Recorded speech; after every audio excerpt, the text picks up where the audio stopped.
विधायक मेरी बेटी अम्मा प्रसाद है।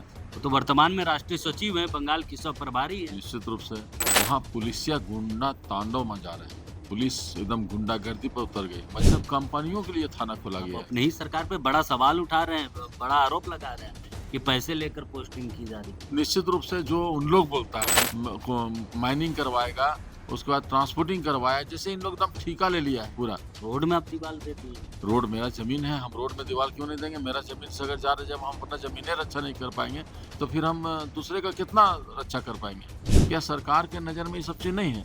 करप्शन इतना फैला हुआ है कि मतलब हम कांग्रेस के हाई कमान से अभी मैंने प्रभारी को सारा विस्तृत रूप से मैंने बताया। नमस्कार, जोहार, मेरा नाम चितरंजन कुमार है और आप देख रहे हैं द भारत न्यूज़।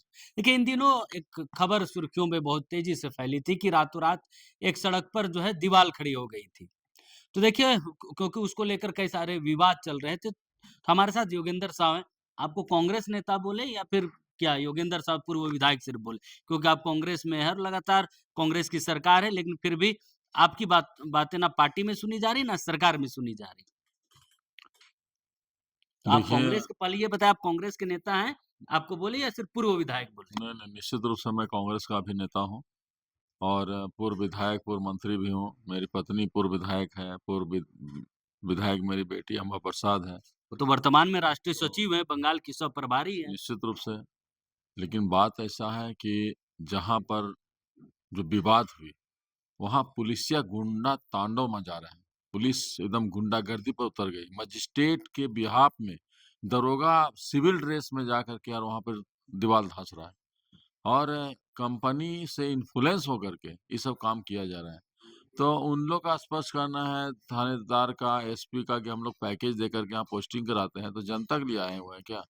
तो वहाँ जितना भी थाना खुला हुआ है बड़का गाँव में, चाहे वो पगार टीओपी हो या आपका दाढ़ी टीओपी हो, सिकरी टीओपी हो, ये सब जितना भी है सब कंपनियों के लिए थाना खोला आप गया है। अपनी ही सरकार पे बड़ा सवाल उठा रहे हैं, बड़ा आरोप लगा रहे हैं कि पैसे लेकर पोस्टिंग की जा रही है। निश्चित रूप से जो उन लोग बोलता है, हमको तो जानकारी नहीं लेकिन जो प्रशासन तब के मिलता है, एसपी फिर पोस्टिंग करता है वहाँ से पैसा लेके दरोगा को। अब दरोगा ने देखता है कि नियम कानून को ताक में रख करके, जब हमने इंटीमेशन दे करके वहाँ पर हड़ताल का आयोजन किया था, तो इसमें दरोगा को इतना एग्रेसिव होने की क्या ज़रूरत है? मजिस्ट्रेट है उसके लिए डिप्यूट, मजिस्ट्रेट करेगा, बिल्कुल। लॉ एंड ऑर्डर को देखना मजिस्ट्रेट का काम है।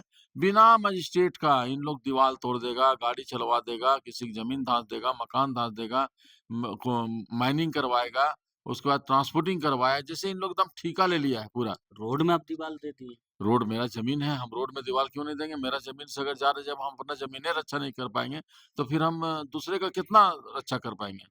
हम लोग आंदोलनकारी हैं, 2004 से आंदोलन कर रहे हैं, उसका इम्पैक्ट जनता पर भी पड़ी है। 4 लाख से 25 लाख हम लोग मेरा पूरा परिवार बढ़ा है और हम लोग केस, जेल सारा भोगते हैं, राज-बदर भी हुए हैं बीजेपी के शासनकाल में। लेकिन ये सरकार जो है अपनी सरकार इसको कैसे बोलें? यहाँ तो खाली जेएमएम का सुना जा रहा है, कोई भी एसपी, डीसी को फ़ोन कीजिए तो नहीं उठाएगा। दरोगा और सीओ, बीडीओ इतना लूट रहा है, ऑनलाइन रसीद चढ़ाने के चलते 80,000 85,000 रुपया ले रहा है। तो क्या सरकार के नज़र में ये सब चीज़ नहीं है?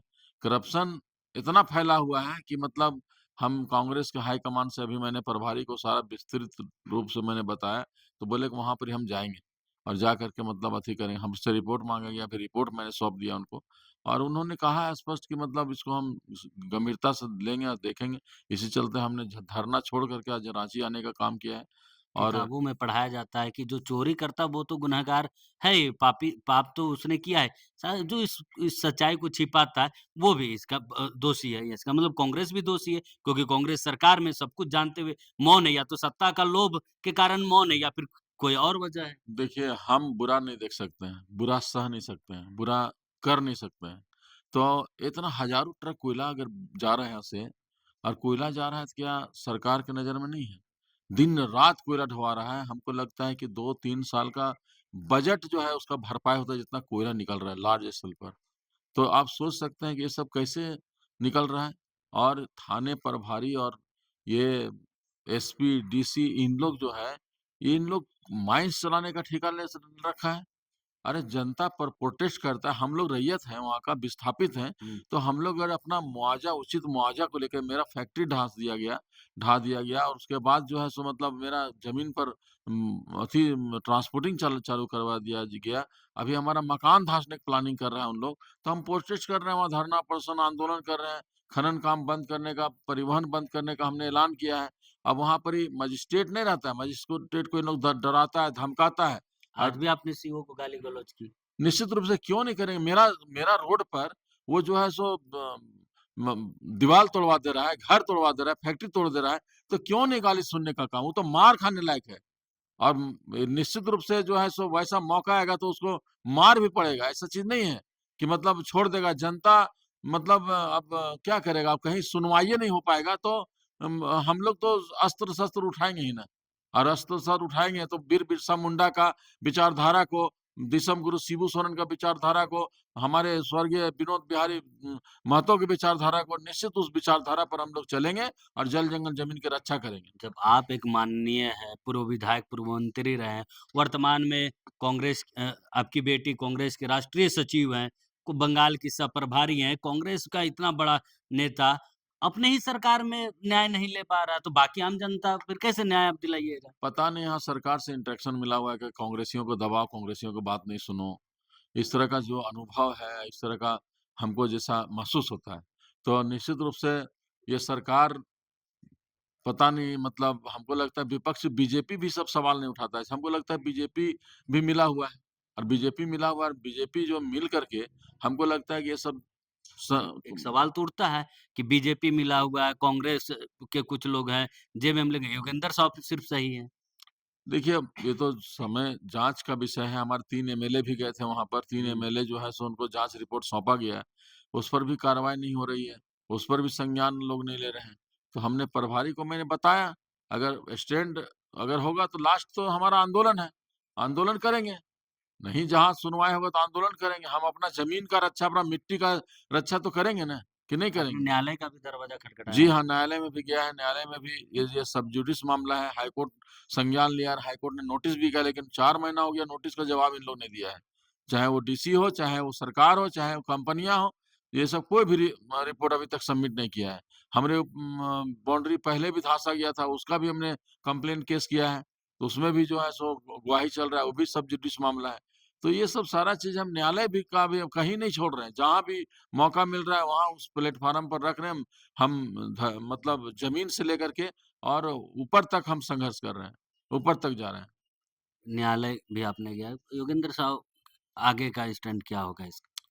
देखिए, हम सीधा जान रहे हैं कि उम, आंदोलन ही एक रास्ता है, आंदोलन करेंगे और चूँकि आंदोलनकारी हम लोग हैं और जिस तरह बिरसा मुंडा तीर धनुष लेकर के, पारंपरिक हथियार लेकर के जिस तरह से आंदोलन किए और अंग्रेज़ों को ईस्ट इंडिया कंपनी को भगाया यहाँ से लोग, उसी तरह ये एनटीपीसी और जितना यहाँ पर ये जो ज़मीन लुटेरा लोग हैं, आज पब्लिक दहशत में है।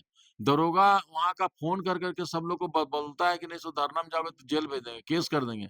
ज़बरदस्ती फ़ोटो लेता है, सबको फ़ोन से धमकी देता है, ये सब कौन करवा रहा है? ये कंपनियाँ का कितना पैकेज मिला हुआ है, इन लोगों को फेस्टिवल पैकेज मिलता है, इन लोग को सारे आईएएस, आईपीएस सब मिले हुए हैं।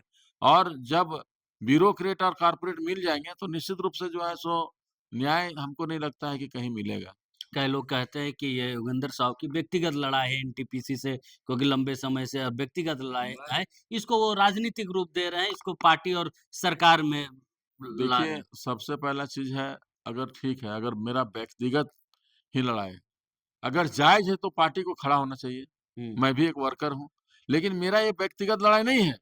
ये वहाँ पर 3 प्रखंड, 4 प्रखंड का जितना इफ़ेक्टेड गाँव, Pakri Barwadih coal mine project, Chatti Bariatu coal mine project, Keredari coal mine project का इश्यू है। हर जनता करा रही है, आप सोशल मीडिया में भी देखते होंगे। आम जनता का भी बहुत सा स्टेटमेंट आता है और डिफरेंट जगह का सब लोग वहाँ पर कराह रहा है। ज़बरदस्ती उसके ज़मीन में ओबी रख देना, ज़बरदस्ती मकान ढा देना, ज़बरदस्ती ज़मीन खोद देना। इन लोग लोकल प्रशासन को और वहाँ के आईएएस, आईपीएस को, डीसी, एसपी को पैसा दे कर के इन लोग सब ऐसा करवा रहा है। प्रभारी से मुलाकात हुई तो क्योंकि इससे पहले भी प्रभारी ने जाँच कमेटी बनाई थी, जाँच रिपोर्ट जो कमेटी थी उसने प्रभारी को रिपोर्ट सौंपी, लेकिन उसका ना अब तक कुछ पता चला, लगातार आपका विवाद बढ़ता गया।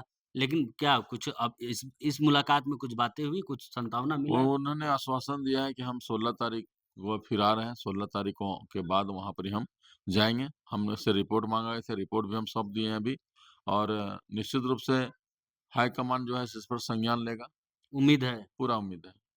तो हाईकमान पे उम्मीद है कि इनके संज्ञान इनका जो इनकी जो बात है वो सुनी जाएगी और उनकी बातों पर संज्ञान पार्टी लेगी, क्योंकि अपने ही सरकार में हाँ। न्याय की गुहार लगाते फिर रहे हैं पूर्व मंत्री योगेंद्र साहब।